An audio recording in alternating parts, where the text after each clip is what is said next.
Today we're gonna go to episode 15, and for the past 2 episodes, we taste Jingmai Mountain tea. Jingmai Mountain is located in Yunnan, southern Yunnan, Xishanbanan, and is believed to be one of the oldest tea gardens in Yunnan.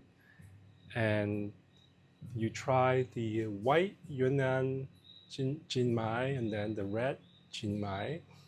And we're going to go towards a Puerh cook cake from Jingmai. So if you read Chinese, Jingmai Mountain, Xiangtu. So this is from a good friend's family, Brian Kirby's with Theasophie. He's been producing tea for quite some times now, and the family of Yimu from the wife side has been in Jingmai Mountains for a very long lineage in there. So they've been making this Xiangtu, and there's a lot of history behind the making of this tea. You can see this is 375 grams tea that I've been applying out for our tea club for this month. And these are traditionally made and pressed and based on what they believe is the ecology systems of how we're supposed to harvest tea and have the tea turn into medicines and how it nourish our body. So this is a little bit of a, pretty much you can see how thick this cake is. And this is from 2022, but using materials for the past 5 years, meaning that it goes back 2015, 16, 17, 18, 19, 20, 21, and 22. So it's a mix of different year, but pure Jingmai Mountain. And what I like about Jingmai is the people in there, of course, they're the Puerh people, or the Bulong, or Puerh people, that I think believe that what Puerh, the words Puerh, came from this tribe, basically. So they know what they're doing, and they mostly understand that the ecology make the medicine also, not just single trunk harvesting and how old the tree. But the unique experience of Jingmai is the elevations. They're pretty high up there. This from 1,200 to 1,800 meters harvesting. And from trees that is from this regions, so the tree could be from 60 to 100 to 200, 300 older ancient tea trees, they all mix together because their belief is every single tree have a different kind of energy.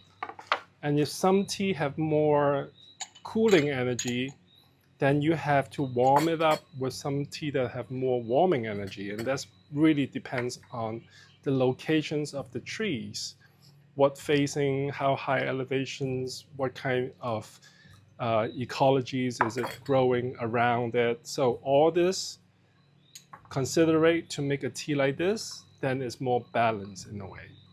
So I'm using around 5 grams of tea. And I've been recently developing a new way of brewing tea. Everybody that had tea with me in the Mandarin's tea rooms or in Chinatown Soup understand that I'm very focused on the 7 brewing based on Lutong, 7 bowls of tea.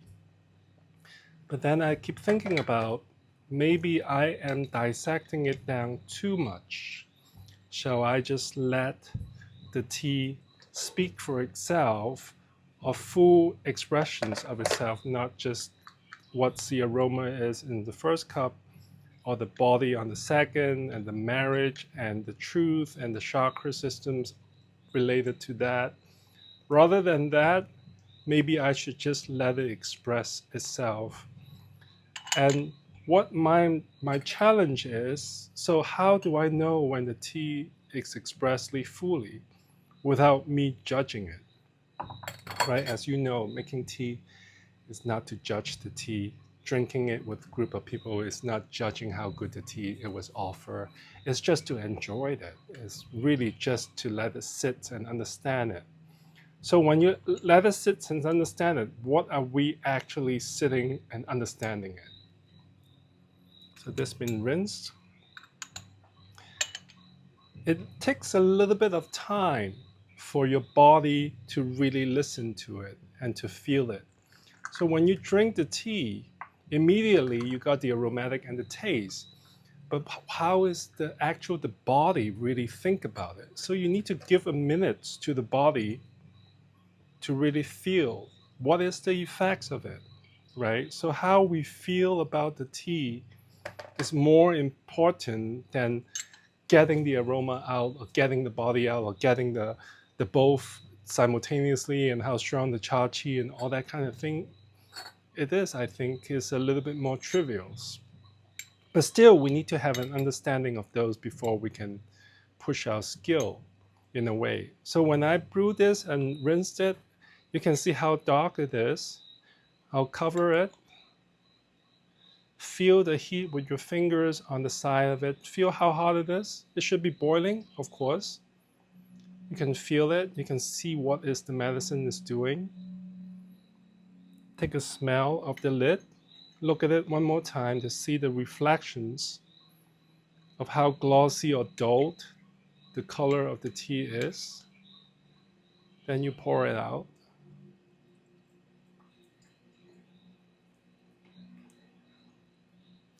Everything, it should be a flow at this point, because you're not looking for how am I going to serve it. I'm just focusing on the drop of the tea coming out from the gaiwan to the point that I think that is fully extracted. Understand and smell it again. Of course, the aromatic will tell you it's very medicinal. Oh, it's very earthy. Oh, there's a dash of camphor. All that thing in your head is going to come into you, but you can just silence them. When you take a deep breath and you can silence those judgment or evaluations, we can call it kinder, then we can really focus on the visuals. So you can see the tea color around the rim, which have a golden rim. The color of it, what color is it? Is it red? Is it kind of, brownish? Is it something like a bourbon? No, I wish, but not anymore. So from there, once you see the color, you have a slurp.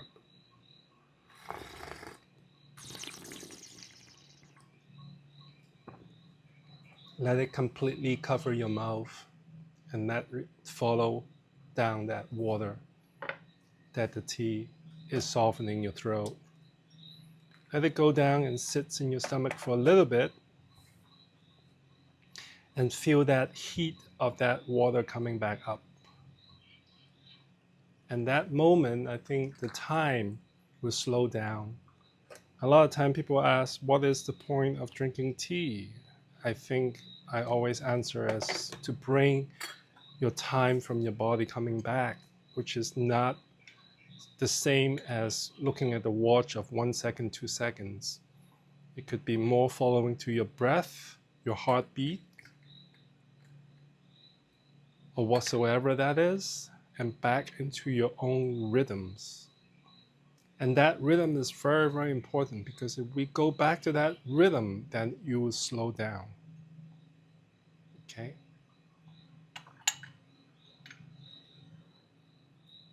I did my second brew here. I think it needs to have a more quicker extractions, because I listened to it, because we extract the first one a little bit more. So I want to see if I can slower that process a little bit.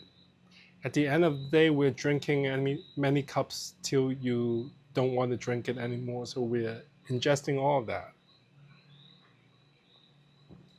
But we're doing it a little bit more mindfully. We practice this style of brewing, so our body can react to it. And the most important thing is the medicine reacting to your body once you have that reactions, then is where I think the magic is happening, that exchange of the plant to you and what is it telling you. You can see it's a little bit lighter than my first brew, but you can see the energy on this brew is more. I don't know if you can see it on the screen, but you can take a look of it and tell me which one is more active. Okay? It's nothing woo about that. It's almost like lighting a tobacco. You can feel the smoke coming out. You can see the color of the smoke. You can see how much smoke is coming out on that. Similar to understanding what is giving to you by what your action is putting into it. So if we start to practice tea like that, I would like you to see, and at this point what I do is I insert some of the leftover on my second brew into it. And this is something that a lot of Chinese medicine practitioners or people that is curious about Chinese medicines will understand. It's called the roots. We want to insert back some of the roots and bring it back. Just like sourdough, we have the mother. Just like tonkatsu ramen, the base of it sometimes always have the mother that has been used for like tens of years to give that kind of like connections back into it. So I'm going to cover this. I'm seeing the glossiness of it. I'm seeing the extractions, colors, heat, touching it, understand. Am I adding more heat? We're slowly adding more heat. It's like a slow boil on it. So we understand that we're adding more heat into the tea leaf for it to expand and release. So at this point, you can see how funny, vacuums and physics are. The tea will come up. You can see that it's been doing its job of extractions. And I'm going to extract it directly into the teacup. Leftover, I'm going to put it over there. So you have a big distinctions from our first brew to our third brew. This is how deep and dark that is. This is being cooled down, but you can see the activations of the surface have a complete different feeling to it.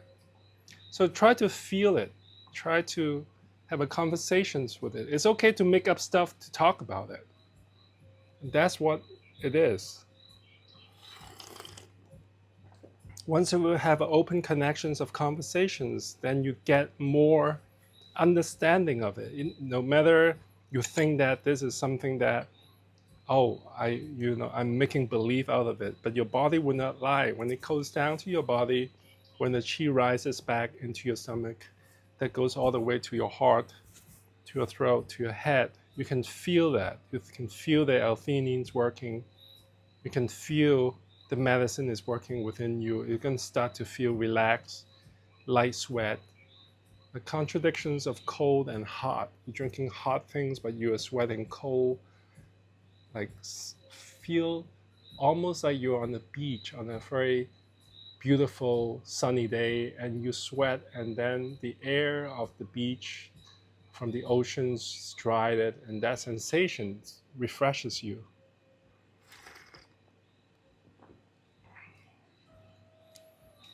This is a beautiful, beautiful tea, and the story behind it is Brian's move to Jingmai Mountain once he got married to Yimu, and of course a Westerner that was grown in California, or was basically living in the West Coast for a while and moved into Jingmai, which is southern China. You have a little bit of homesick. And when he was feeling homesick, then he wanted to use the tea to express himself.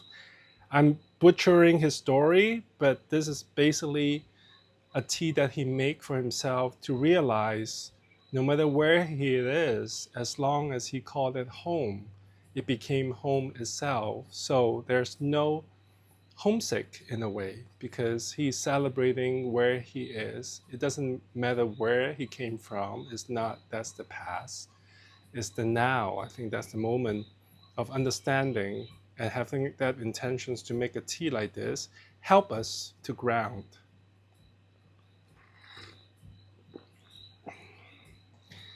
The liqueur get thicker and thicker at this point.